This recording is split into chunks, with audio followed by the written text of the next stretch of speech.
The invasion of the Iberian Peninsula in 711 by the Umayyad Caliphate marked a new era in European history. Berber military forces led by Arab generals swept through the Iberian Peninsula, extinguishing the disjointed Visigoth Christian kingdoms that had been around since the 400s. Nearly conquering the entire peninsula and parts of southern France, the Caliphate would find itself at its territorial height. Jump ahead to 40 years later, however, and the Umayyad Caliphate would fall, with the entire royal family being murdered by the Abbasid Persians.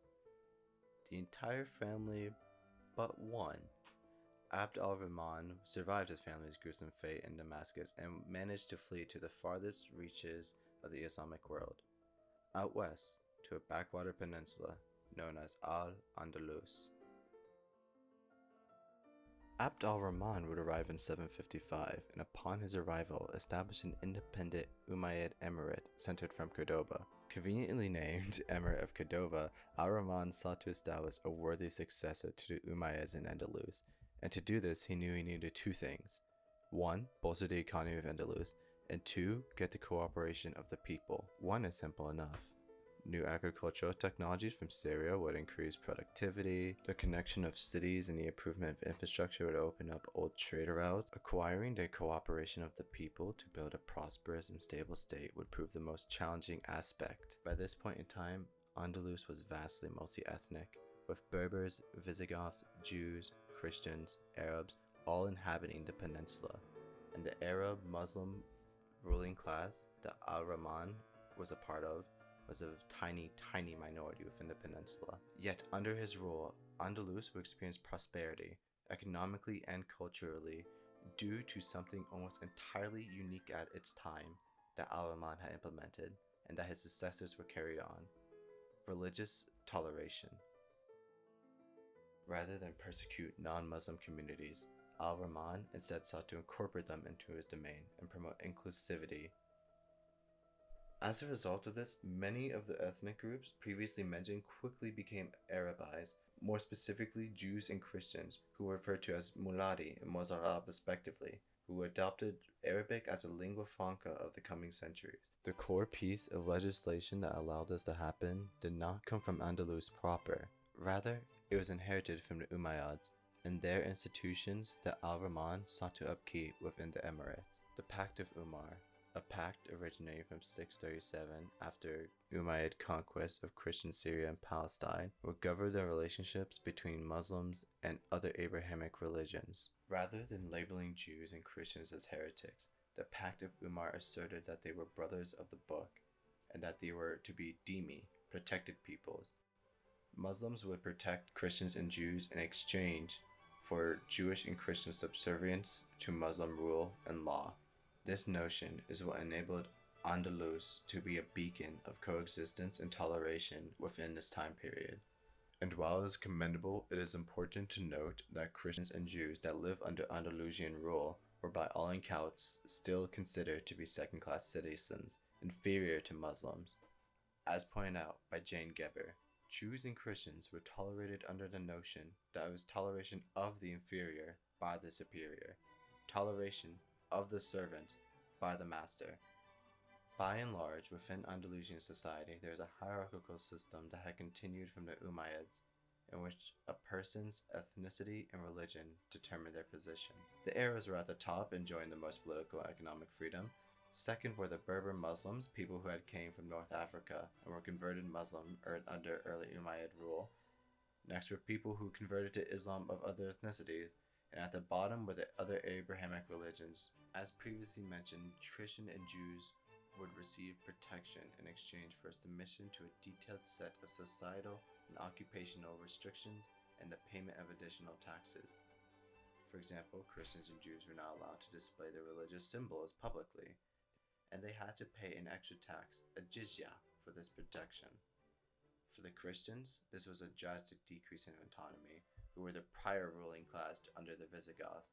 Yet for the Jews, who had suffered religious persecution for centuries, the ability to freely practice their religion and participate in almost every aspect of a civic society was an incredible improvement, with several Jews becoming high-ranking government officials. And for the next few centuries, this continued. Islam, Christianity, and Judaism persisted together under the Emir of Cordoba, and later the Caliphate of Cordoba, all while the capital city and the rest of the kingdom were being hailed for the intellectual movements, philosophical debates, and artistic achievements, with the capital city, Cordoba, being hailed as the ornament of the world. However, by the turn of the millennia, to put it mildly, things were not looking so great.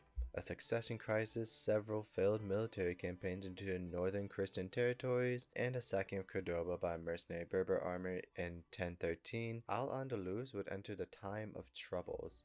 Menokal describes this period to be reminiscent of classical Greece or Renaissance Italy, where city-states, called taifas, would compete with each other militarily and culturally for power. These competitions weren't regulated to the Islamic taifas either, as the Christian kingdoms Leon, Aragon, and Castile would also compete over who could become the successor of Cordoba. All in the meanwhile, most of the principles and ideals of tolerance and coexistence that were developed in Andalus were still being preserved, even when in 1085 Alfonso VI of Castile and Leon conquered the Taifa of Toledo. Much of the legislature was preserved within the city, the only significant change being the switching of the Muslim ruling class with the Mozarabs and granting them the same privileges that the Muslims had. But for the most part, the freedom to practice your faith privately and not be persecuted because of that faith was largely upheld. However, it would only be a year until this changed in Andalus.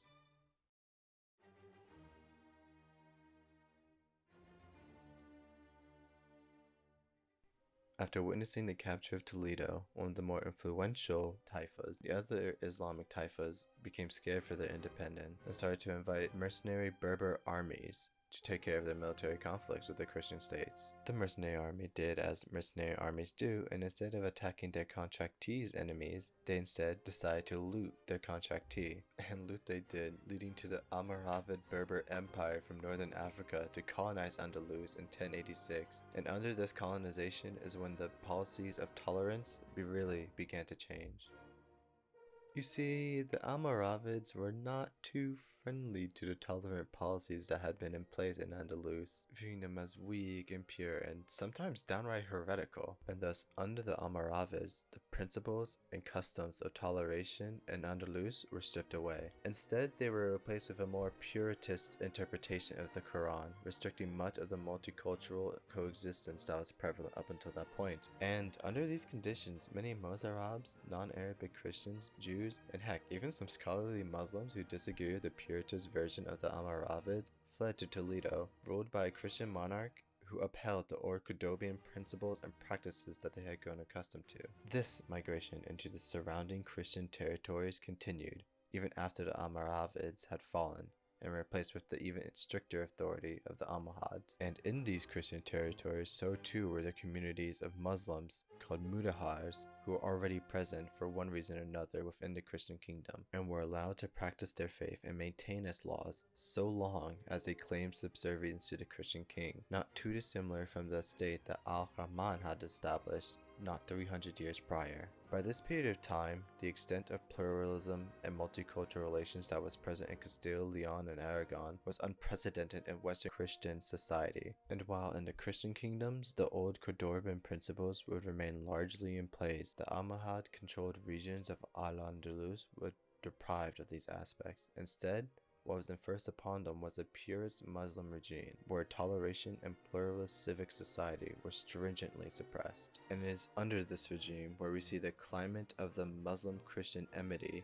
that predominates in modern thought of this time period manifest as a predominant form of competition in the region. As a result of the Almohads' increased hostility, Pope Innocent III rallied the various Christian kingdoms of Spain to defeat the Almohads at the Battle of Las Navas de Tolosa in 1212. And will mark the beginning of the end of Islamic Spain. From 1236 to 1248, the taifas of Cordoba, Valencia, Sevilla would come under Christian rule, the last remaining Muslim taifa being Granada, who became a protectorate of Ferdinand III of Castile. Granada and the principles of its old Andalusian past that it represented would persist for 2 more centuries, up until 1492, where it was formally annexed into the Kingdom of Castile and Aragon. Only 3 months later, the edict to expel all practicing Jews from Spain was announced, and it was then that Al-Andalus truly ended in both name and spirit. In the years leading up to 1492, the toleration and coexistence that had predominated Andalusian society was all but eroded. The reason as to why that happened and how Maria Monacal posits that the introduction of puritanical beliefs from outside the peninsula, and not just Muslim taifas but also later in Christian kingdoms, transformed the competition and hostility between kingdoms into a more expansive religious context. Events like the Fourth Lateran Council in 1213, which sought to reinforce systematic intolerance towards Jews, didn't go unnoticed within the Spanish Christian kingdoms. In such an environment, the allotment of freedom in interaction with the other, whether they be Jewish or Muslim, is heavily objected to. As a result, the societies that once intermingled and crossed became further segregated from each other, allowing intolerance to sprout further within the society. And all this culminated in 1391, where communities of Jewish people were assaulted and massacred across Andalus during the Shepherd's Crusade. Following this, edicts targeting Jewish people were announced. In 1412, Jewish men were allowed to shave. 1412 again, Jews were required to wear red badges so that they could be recognized. The number of synagogues were limited to one per community, and many others enforced a systematic repression of Judaism. By 1415, half of the Jews within the kingdom had converted to Christianity, being dubbed conservos. And to ensure the conservos were actually faithful, the Spanish Inquisition was established in 1478. And later, in 1492, the Alhambra Decree was announced. King Ferdinand and Queen Isabella, by the grace of God, we, with the counsel and advice of prelates, great noblemen of our kingdom, and other persons of learning and wisdom of our council, have taken deliberation about this matter, resolved to order the said Jews and Jewesses of our kingdom to depart, and never to return or come back to them, or to any of them. And concerning this, we command this our charter to be given, by which we order all Jews and Jewesses of whatever age they may be, who live, reside, and exist in our said kingdoms and lordship, as much as those who are native as those who are not, whom by whatever manner or whatever cause have come to live and reside therein, that by the end of the month of July next of the present year, they depart.